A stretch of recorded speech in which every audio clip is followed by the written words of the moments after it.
আগামী বিশ্বকাপ জিতবে কে? ব্রাজিল, আর্জেন্টিনা নাকি অন্য কেউ? সবচেয়ে শক্তিশালী 5 দল কারা? কাউন্টডাউন শুরু হয়ে গেছে। যত দিন আগাবে বিশ্বকাপ আসবে আরো কাছে। এর মাঝে এই আসরে জায়গা নিশ্চিত করেছে অনেক দল, তবে তার মাঝেও চ্যাম্পিয়ন হিসেবে ফেভারিট থাকবে গুটি কয়েক দল। বিশ্ব চ্যাম্পিয়ন আর্জেন্টিনা বা তাদের চির প্রতিদ্বন্দ্বী ব্রাজিলকে দেখা যেতে পারে সেই তালিকায়।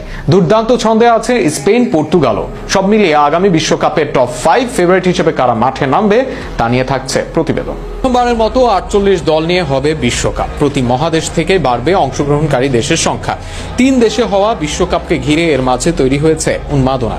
কেননা বিশ্বকাপের যে নেই 1 বছর সময়ও, যে কারণে আগামী বিশ্বকাপকে ঘিরে সম্ভাবনা আলোচনা শুরু হয়ে গেছে আগে। আর সেখানে আলোচনা আগামী বিশ্বকাপে কারা মাঠে নামবে ফেভারিট হিসেবে। তালিকার সেরা 5-এ আবশ্যিকভাবে আসবে আর্জেন্টিনার নাম। আলবিসেলেস্তেরা গত আসরের চ্যাম্পিয়ন, বর্তমান র্যাঙ্কিংয়েও সেরা দল আর্জেন্টিনা। আর্জেন্টিনার পর এই তালিকায় ফেভারিট হিসেবে থাকবে পর্তুগাল। কিছুদিন আগে নেশনস লিগ জয় করে পর্তুগাল জানিয়ে দেয় নিজেদের যোগ্যতা। গোলরক্ষক কস্তা পেনাল্টিতে সেরা, ফুলব্যাকে নুনো মেন্ডেস দাপিয়ে বেড়াচ্ছেন মাঠ। নেশনস লিগ ফাইনাল হারলেও স্পেনকে নিয়ে বাজি ধরতে পারে যে কেউ। মাঝ মাঠে পেদ্রি, রদ্রি, জুবেমেন্ডি সহ আরো বড় বড় তারকা। সেন্টার ব্যাকে অপশন অনেক।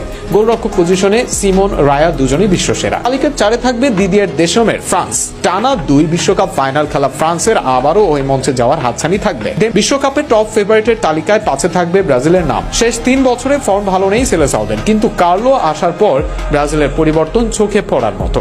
আর যে কোনো আসর থেকে ব্রাজিলকে চাইলে ফেভারিট থেকে বের করা যায় না।